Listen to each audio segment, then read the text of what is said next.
In China, the fastest way to lose a deal is to show you're in a hurry.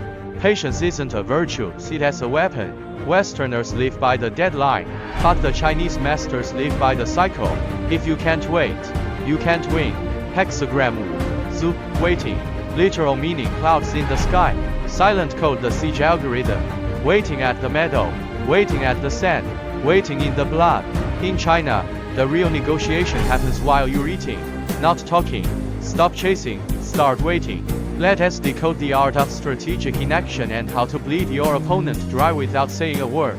I want you to imagine, just for a second, that you're sitting at a high-stakes negotiation table. Oh, we have all been there. Right. And the environment is just entirely sterile.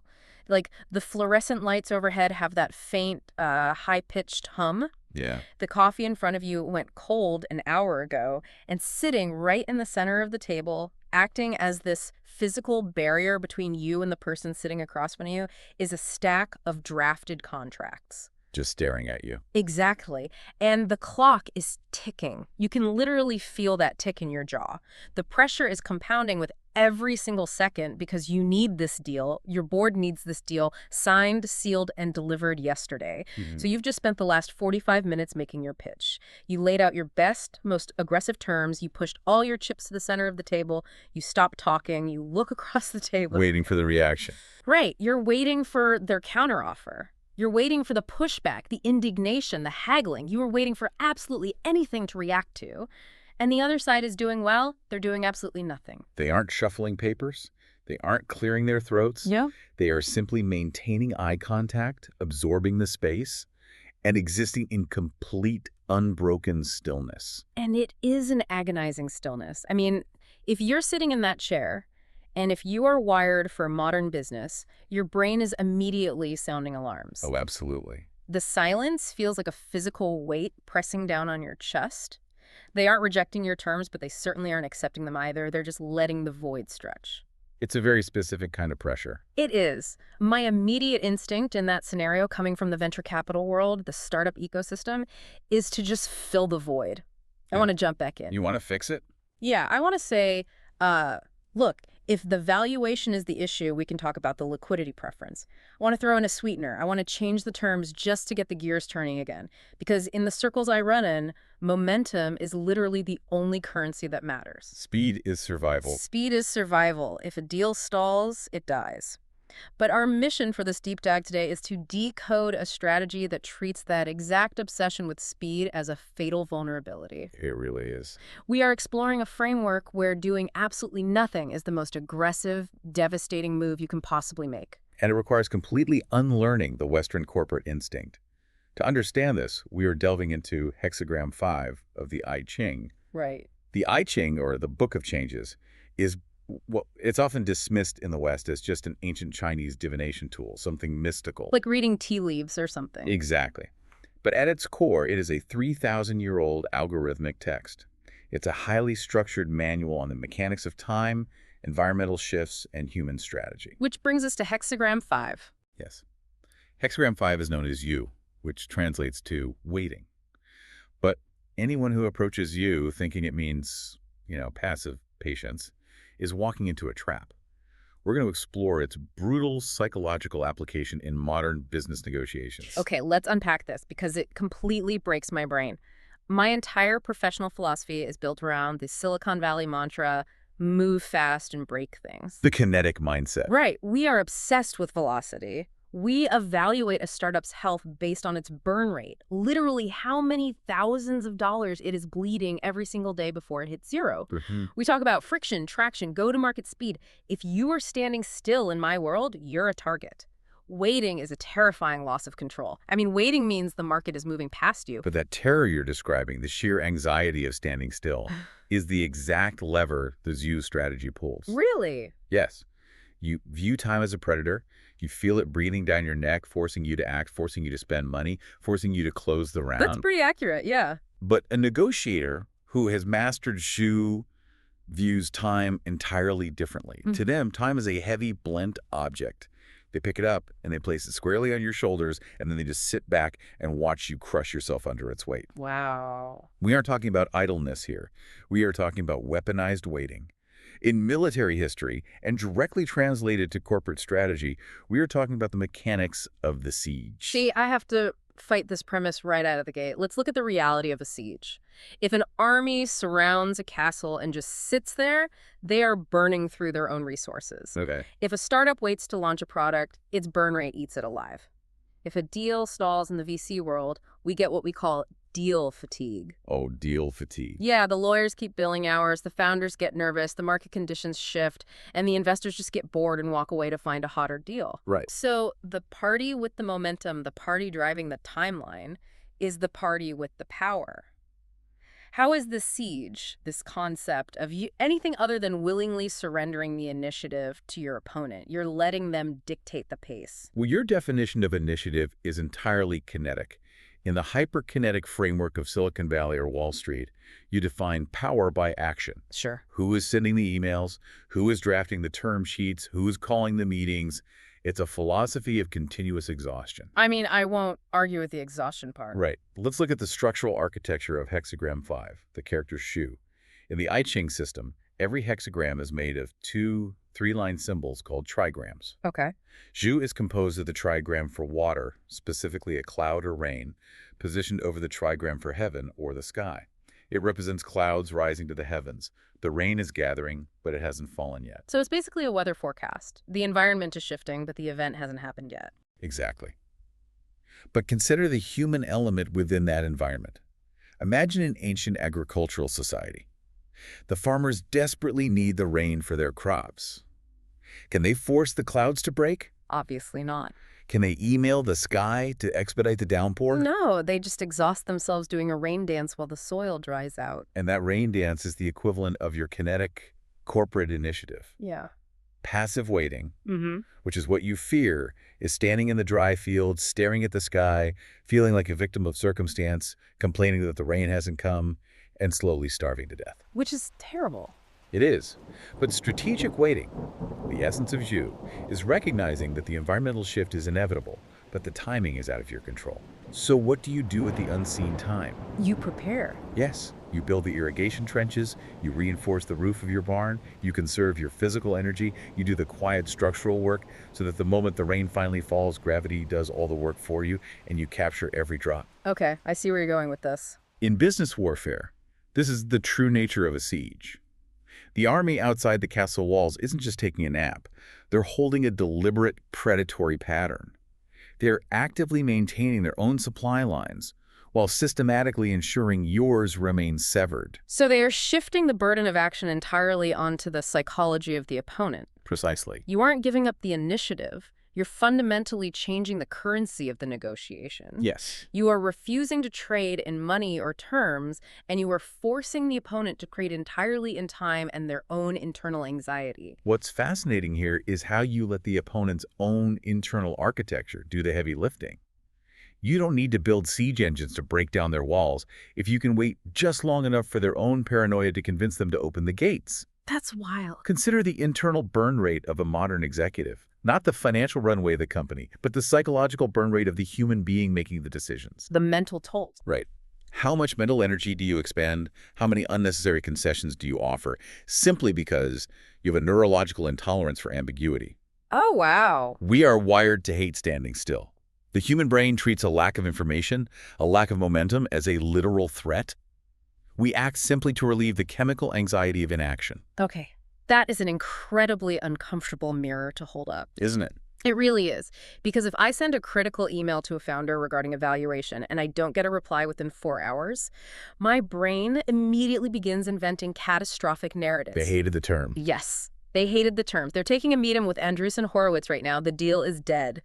The lack of data becomes a canvas for my worst fears. And usually the very next move I make is a tactical error born entirely out of that self-generated panic. Because your framework demands continuous momentum. When the momentum stops, your executive function degrades. Which brings us from the theory of the ancient farmers directly into the terrifying modern practice of this strategy. Ghosting works beautifully when there is an ocean between you and your opponent. Absolutely. I want to look at how this specific phase of the siege operates when communication just completely evaporates. Because we have a case study in our sources that reads like a psychological thriller for a modern executive. And the modern application of this algorithm is remarkably consistent across industries, precisely because human neurochemistry hasn't changed since the I Ching was written. So here's the scenario. We have a highly successful, very aggressive European brand. They are in the process of attempting to buy a niche technology factory located in China. Right. This is not a casual inquiry or an exploratory meeting. This is a massive strategic acquisition. They've gone through the initial dance, they've done the site visits, and they are in the critical final period of negotiation. Finish line is right there. Exactly. The European team sends over a revised proposal, expecting the usual back-and-forth haggling, and then the factory owner completely stops replying to emails. Full stop. Full stop. Total radio silence. Not a read receipt. Not a we are reviewing. Just a void for 2 full weeks. Let's analyze the psychological degradation of the European team over those 14 days. Please. Day 1, they are entirely rational. They assume he is traveling or dealing with a supply chain issue on the factory floor. Standard business delays. Right. But by day 3, the rationality begins to crack. They start reviewing their own outgoing email, parsing the language. Was our tone too aggressive? Did the translator fail to capture the nuance of the equity structure? Oh, I've been there. And by day 7, the board is getting involved. They're calling their fixers on the ground, checking to see if the internet infrastructure is down in that specific Chinese province. They're checking spam folders every 10 minutes. Yes. They're spiraling into full-blown ambiguity aversion. Ambiguity aversion is the precise mechanism at play here. The human brain craves predictability. When you deny a highly driven corporate team the data they need to predict the future, their brains dump cortisol into their systems. A physical reaction. Yes. They are experiencing a physiological stress response to silence. They don't view silence as a deliberate tactical maneuver. They view it as a catastrophe unfolding just out of sight. If I try to solve this using my venture capital logic, my immediate assumption is that the factory owner is using that 2-week window to shop my term sheet to a competitor. Naturally. He took the European offer, walked it across the street to a domestic Chinese buyer, and is using the silence to build a silent bidding war. That is the kinetic mindset, assuming that unseen time must be filled with hidden action. But the sources reveal the reality of the situation. He wasn't fielding other offers, he wasn't taking clandestine meetings, he wasn't negotiating with anyone else at all. Which is the brutal punchline here. It is. The European team, acting entirely on their own self-generated panic, assumes they've lost their pole position. Without receiving a single piece of new information, without a single counteroffer or demand from the factory owner, the European team breaks. They get fave? They reach back out, unprompted, and offer a flat 20% premium on their own previous offer. They just throw money into the void to force a response. They basically negotiated against their own shadows. They paid a 20% tax on their own impatience.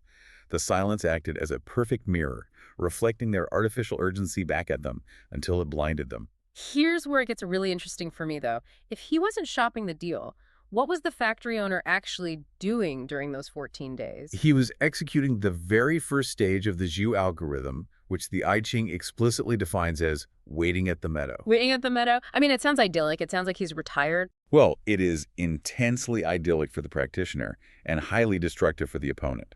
In the metaphorical landscape of the hexagram, the meadow is the safe zone.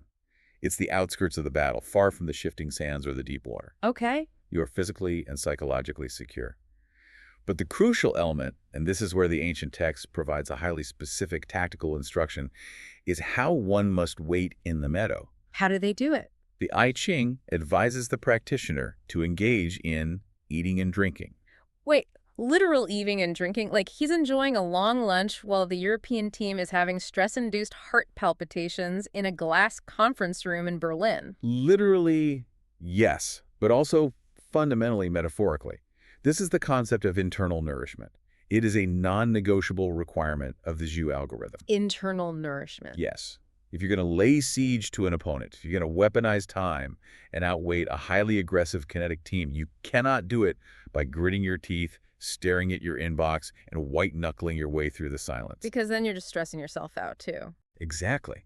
If you do that, you're experiencing the same cortisol spike they are. You are burning your own psychological fuel. Eating and drinking represents a deliberate disengagement from the conflict to cultivate your own physical and mental stamina. So you are actively building your reserves. You enjoy your life, you spend time with your family, you tend to the daily operations of your factory without a second thought for the pending acquisition, you engage in activities that replenish your energy, Wow. you gather strength precisely during the window that your opponent is bleeding it out. The disparity in cognitive load there is staggering. The European team is surviving on bad espresso, trapped in conference rooms, trying to game out 3D chess scenarios that do not actually exist. Putting out. They are burning calories and executive function on a phantom threat. Meanwhile, the factory owner is quite literally having tea, eating well, sleeping 8 hours a night, and letting gravity do the work. The Europeans were financially defeated by a man who was essentially taking a vacation from the negotiation. That is the dividing line between passive waiting and strategic waiting. Passive waiting is paralysis. The factory owner's silence was an active, offensive weapon, fueled by his own internal nourishment. He was building the cisterns while they were doing the rain dance. It is a terrifying mirror for modern life. I mean, for you listening, think about the last time you sent a high-stakes text message. Maybe you're negotiating a salary or pitching a client, or even just texting someone you started dating. Oh, that's a great example. You send the message, you see the read receipt, and then 12 hours go by, 24 hours go by. The urge to send the dreaded double text is overwhelming. You just want answers. Right. Your brain demands that you resolve the ambiguity, even if resolving it means giving away your leverage. Our modern neurochemistry, the way we have been trained by instant gratification and constant connectivity, makes us the softest possible targets for someone resting in the meadow. We defeat ourselves. We do. You are basically handing them the combination to your psychological vault just to make the notifications stop. You're identifying the vulnerability perfectly. Mm-hmm. But there's a catch. The meadow relies on distance. It relies on the ability to physically disengage. Exactly. Ghosting works beautifully when you can close your laptop and go for a walk. But you cannot ghost someone who is sitting 3 feet across from you. No, you can't. If I fly to Shanghai and we are locked in a boardroom, silence isn't a viable tactic. You have to engage. In the VC world, when a deal is dragging, we force the issue.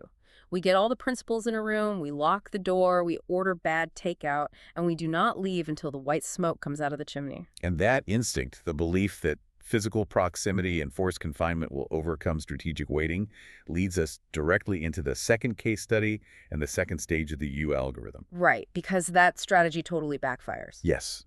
Locking yourself in a room with a master's you is not a power move. It is walking willingly into the shifting sands. Let's talk about the flight ticket trap. This specific scenario from the sources perfectly illustrates the arrogance of the Western timeline. It really does. So we have a U.S. procurement team. They're flying from America to Shanghai for what has been explicitly billed as a 3-day final negotiation. The objective is to iron out the final pricing and logistics of a massive supply chain contract. A completely standard corporate maneuver. But examine the very first logistical decision the U.S. team makes before they even board the plane in America. They book their return flight. Yes. They book a hard departure for Sunday evening. The itinerary is set. Land on Thursday, negotiate Friday, Saturday, and Sunday morning, get the signature, and get to the airport. It is the definition of efficiency. I mean, it's exactly how I manage my travel. It's highly efficient for corporate accounting, but tactically, it is a catastrophic error. Why? Because by booking that fixed departure and, more importantly, by broadcasting that itinerary to their Chinese counterparts, the U.S. team has handed their opponent the exact dimensions of their own siege. Oh, they gave them the clock. They have walked up to the castle walls and announced to the defenders exactly how many days of rations they have left in their camp. We run out of leverage on Sunday at 4 p.m. Exactly. You view a deadline as a forcing function. In Western business, a deadline is a tool you use to compel the other side to make a decision. But to a negotiator applying jushi, your deadline is an anvil. It is a weapon they can use to crush you. It fundamentally flips the power dynamic of scheduling. When I take a pitch meeting with a founder, I will specifically say, I have a hard stop at 11:30. Right, to create urgency. Yeah, I do that to establish dominance. I'm signaling that my time is scarce and highly valuable, and it forces them to cut the fluff and get straight to the metrics. I use the boundary to drive momentum. But in Shanghai, But in Shanghai, the American deadline is the exact instrument used to destroy them. It's like handing your opponent the detonator to an explosive strapped to your own chest, telling them exactly what time it goes off, and then trusting them not to lock the door. that analogy tracks perfectly with the reality on the ground. Let's look at how the Chinese hosts utilize that detonator. The U.S. team lands, jet-lagged, focused entirely on the contract. Does the intense table-pounding negotiation commence at 9:00 a.m. on Friday? Not even close. Friday and Saturday are entirely consumed by what I can only describe as weaponized hospitality. Weaponized hospitality. I like that. It's true. The U.S. team isn't taken to a boardroom. They're taken on elaborate sightseeing tours. They're walking the Bund. They're given comprehensive, glacially paced tours of the manufacturing facility. Lighting out the clock. And then the sun goes down and the banquets begin. Yeah. Massive hours-long dinners, endless courses of heavy, starchy food, forced pleasantries, and the endless toasts of Bazi-ching, a highly potent Chinese liquor. Now, overlay the zoo algorithm onto this sequence of events. What are the Chinese hosts actively doing during these 2 days of banquets and tours? They are eating and drinking. They're executing the internal nourishment protocol. Precisely. But they've moved from the meadow to the next stage. They are practicing internal nourishment offensively, directly in the opponent's face. Oh, that's brutal. They're eating, drinking, celebrating, and preserving their own cognitive energy. They are completely comfortable in their own environment. Now, contrast that with the physiological and psychological state of the U.S. team. The Americans are deteriorating by the hour. Every toast they're forced to make, every dish that arrives, they're looking at their watches. The internal monologue is just screaming. When do we talk business? Exactly. Okay. It's Friday night. We haven't opened a spreadsheet. It's Saturday afternoon. We're looking at a temple. We haven't discussed a single margin. And physically? Physically, they're a mess. They're dealing with a 12-hour time difference. Their circadian rhythms are shattered. They're consuming heavy alcohol and caloric loads, and their executive function is being drained just trying to politely steer the conversation back to business. Right. They're burning through their psychological reserves because their internal clock is demanding action that the environment refuses to allow. This is the transition to the second stage of the Zhu algorithm. Waiting in the sand. Waiting in the sand. Yes. In the symbolism of the I Ching, moving from the meadow to the sand means you have left the safety of the dry land. You are approaching the water's edge, where the danger lies. Sand is fundamentally unstable. When you stand in deep sand, you slowly sink. Right. It's exhausting to just stand there. Exactly. It requires constant, exhausting microadjustments in your musculature just to remain upright. That is exactly how those 2 days feel for the American team. Every time they try to plant their feet and bring up the supply chain logistics, the ground shifts. My friend, let us enjoy this exquisite soup first. Business tomorrow. It's a deflection. The hospitality isn't just politeness. It is a deliberate application of friction. It's friction designed to run down the clock while simultaneously exhausting the opponent physically, culturally, and mentally. The hosts are perfectly calibrated to the shifting sand. The Americans are sinking in it. And the culmination of this attrition is just devastating. Sunday morning arrives. The flight departs in 8 hours. The U.S. team is entirely depleted. Completely empty. They're sleep-deprived, frustrated, hungover, and terrified of flying back to their corporate headquarters in America empty-handed. They've spent tens of thousands of dollars on travel and have nothing to show for it. So what happens? So when the Chinese side finally smoothly slides the finalized contract across the table at breakfast, the U.S. team signs it. And it is a terrible contract. The pricing terms are heavily skewed against them. The delivery schedules are entirely in the host's favor. But the Americans sign it anyway, simply to escape. Just to make it end. They sign it so they can get in the taxi, get to Pudong Airport, and make the pain stop.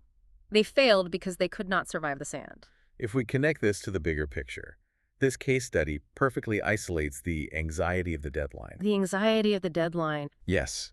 The entire American strategy was predicated on an artificial self-imposed schedule.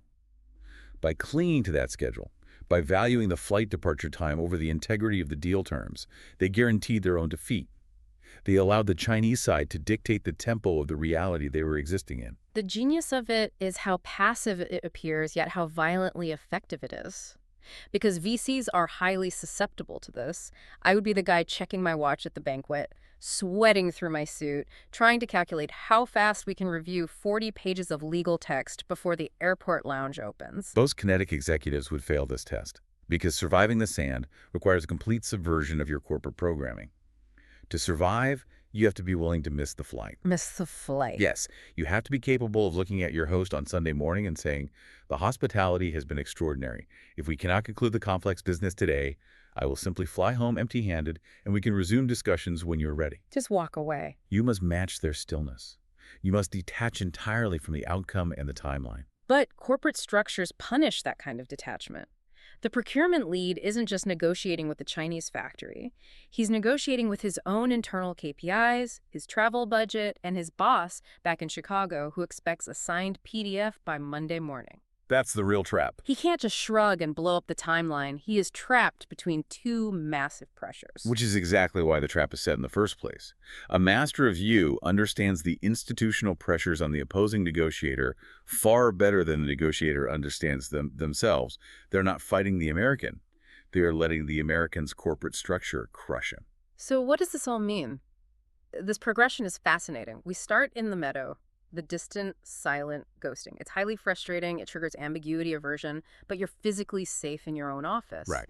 Then you advance to the sand, the shifting, unstable environment of in-person pressure, the weaponized hospitality, the caloric and cognitive overload. It is exhausting. But if this algorithm follows a structural progression, there has to be a breaking point. There is. You can't just apply friction forever. Eventually, the material snaps. How does a negotiator recognize when they have moved from simply being stalled and exhausted into the phase where they are being actively destroyed? You're identifying the climax of the algorithm. In the progression of Hexagram 5, if the opponent has not retreated, if they have not matched your internal nourishment, they stumble blindly from the sand into the final fatal stage. Waiting in the blood. Waiting in the blood. I mean, we have definitely left the idyllic meadow. That sounds like an execution. It is the execution phase. We've left the realm of hospitality, tea, and psychological friction. Waiting in the blood is the exact moment the trap snaps shut. The opponent's strategy shifts instantly from exhaustion to extraction. Extraction. Yes. That Sunday morning breakfast table where the heavily skewed contract was suddenly produced, that was the blood. The phrase waiting in the blood evokes a very violent image, but based on the Sunday morning scenario, it doesn't sound loud. It doesn't sound like people yelling at each other across a boardroom or pounding their fists on the table. It is rarely loud. True domination in this context is entirely quiet. The blood is the moment of your total silent surrender.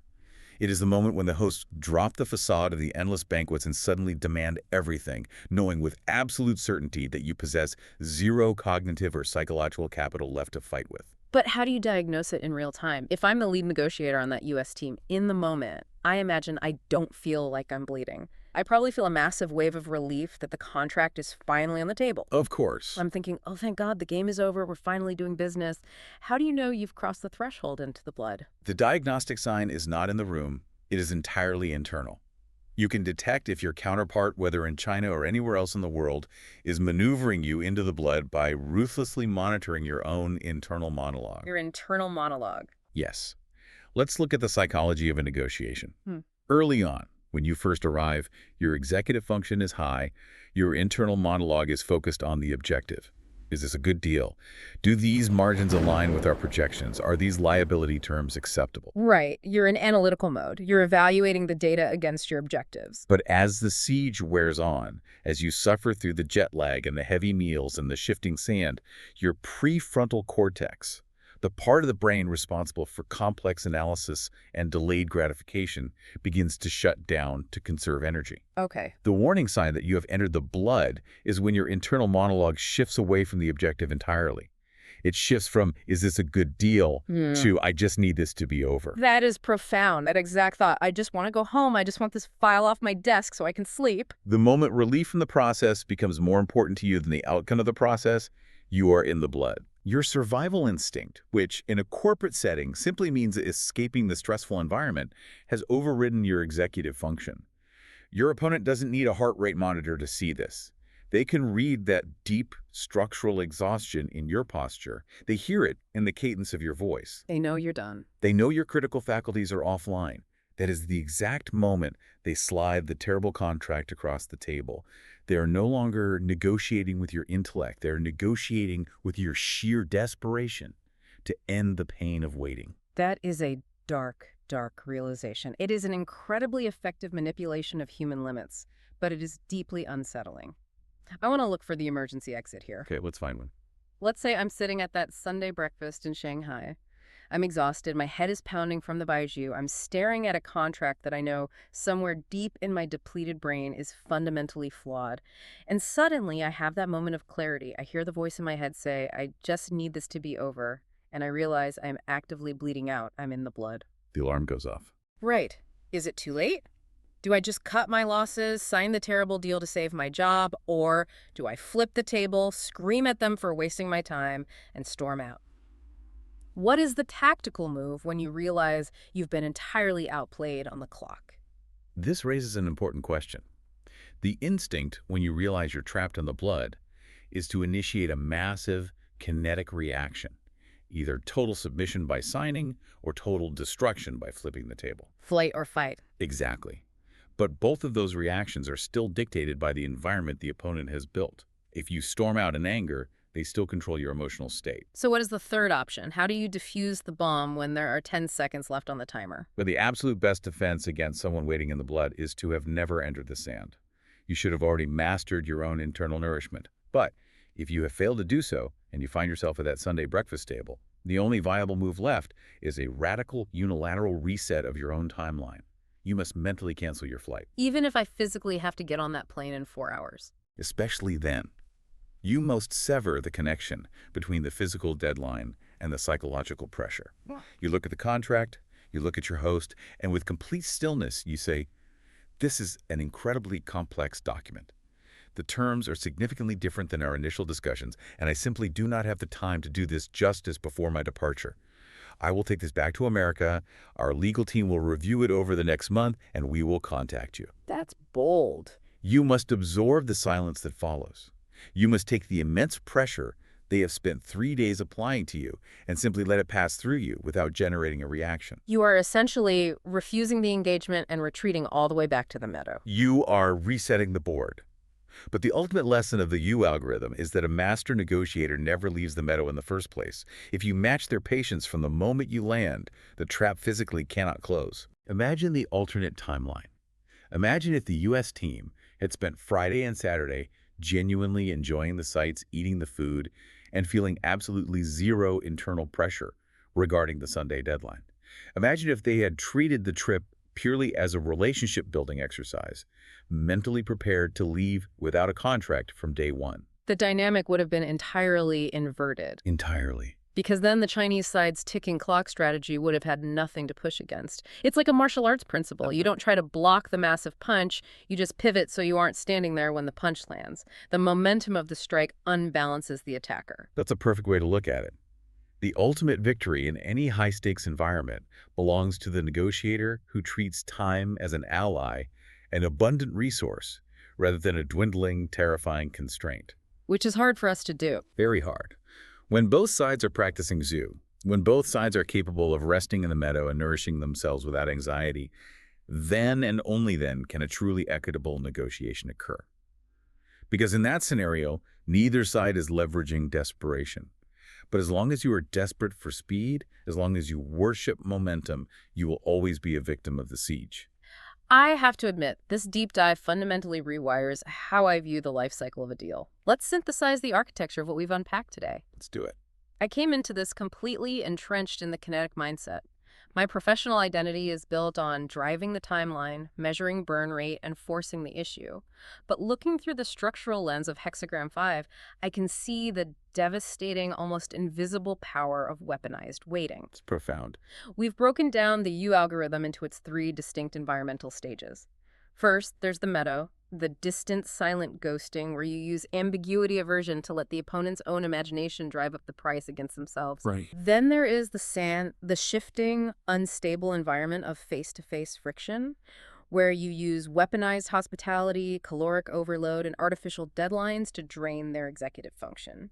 And finally, the blood, that critical, brutal threshold where the opponent's psychology degrades from wanting a good deal to simply wanting the pain of waiting to end. And the connective tissue binding all of those stages together is the vital principle of internal nourishment, eating and drinking.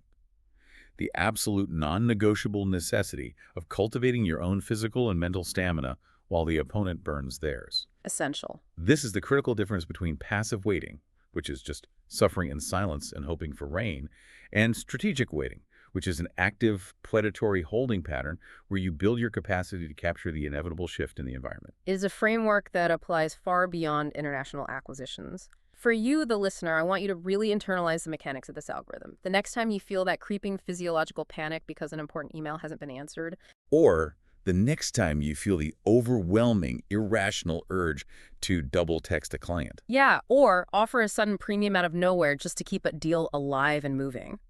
Or the next time you find yourself rushing a critical contract review, ignoring your own analytical instincts just so you can make a flight or meet some entirely artificial Friday afternoon deadline you need to stop. Take a breath.